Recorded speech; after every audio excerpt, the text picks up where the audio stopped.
uongozi wa mkoa pamoja na wilaya utumie kikamilifu udhibiti wa migogoro ya wakulima na wafugaji, kuhakikisha kuwa viongozi wa vijiji wanasimamia na kuhakikisha wanadhibiti vitendo vya mifugo kuingizwa katika maeneo ya wananchi ambayo yana mazao bila utaratibu. Nimepewa taarifa katika baadhi ya maeneo kumekwepo na mizozo ya aina hiyo, tena mingine nafanyika kwa kiburi tu. Huo sio utaratibu. Nchi yetu inaendeshwa kwa sheria, kila mtu azingatie sheria. Tukitimiza wajibu wote, kila mmoja akatimiza wajibu, kila mmoja akapata haki yake, tutajihakikishia amani katika maeneo yetu. Hizi taratibu ambazo zinafanyika za baadhi kwenda katika maeneo kinyume cha taratibu, sehemu zingine wanafanya virushwa kwa baadhi ya watu na inakuwa na athari kwa jamii nzima. Haya ni mambo yanayochochea uvunjifu wa amani.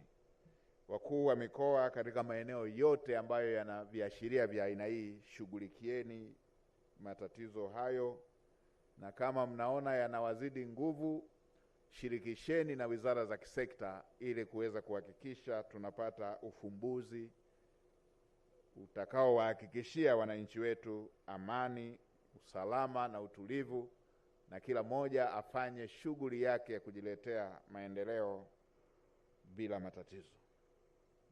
Mipango matumizi bora ya ardhi yakamilishwe kwa kuzingatia mahitaji yaliyopo. Kila kijiji na wilaya kufanya sensa na usajili wa mifugo iliyopo ili kuweza kuianisha na eneo lililopo. Napenda kutumia fursa hii kusisitiza kwa dhati umuhimu wa kulinda na kuimarisha amani ya nchi yetu ambayo ni tunu kubwa tuliorithi kutoka kwa waasisi wa taifa letu, ambayo bila hiyo tunu, bila huo mshikamano, bila huo usalama na bila huo utulivu, hatuwezi tukatekeleza mpango wote wa maendeleo, na wala hatuwezi kuleta maendeleo hata ya mtu mmoja mmoja.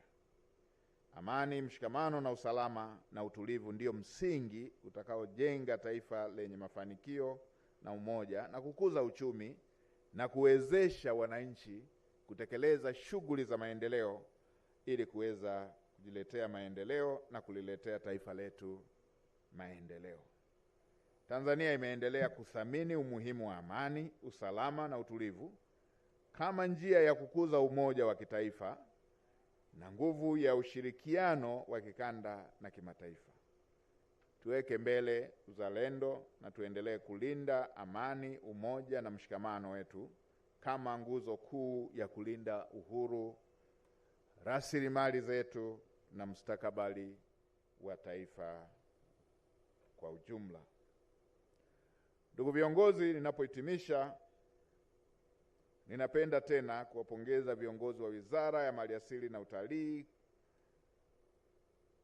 kwa kuhakikisha mradi huu unakamilika kwa kiwango hiki kizuri. Nilikuwa nateta na babu yangu pale, akanipa dondoo kwamba teknolojia na aina ya materials zilizotumika kujenga uwanja huu ni za kisasa na za tofauti, na kwamba hata mvua ikinyesha bado tutakuwa na uhakika wa matumizi ya uwanja. Hili ni jambo kubwa na ni jambo la kujivunia. Hiyo ni kazi nzuri, na hizo ndo standard za Samia.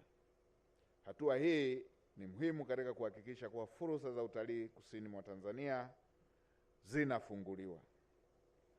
Na baada ya kuwa nimeyasema haya, nitamke rasmi kuwa miundombinu hii kama ambavyo tumebainishwa hapa imezinduliwa rasmi na kukabidhiwa rasmi kwa Wizara ya Maliasili na Utalii na taasisi zake ikiwepo TANAPA pamoja na TFS pamoja na taasisi zingine jumuishi ambazo ziko ndani ya Wizara ya Maliasili na Utalii kwa ajili ya kutoa huduma bora kwa watalii wa ndani na nje ya nchi.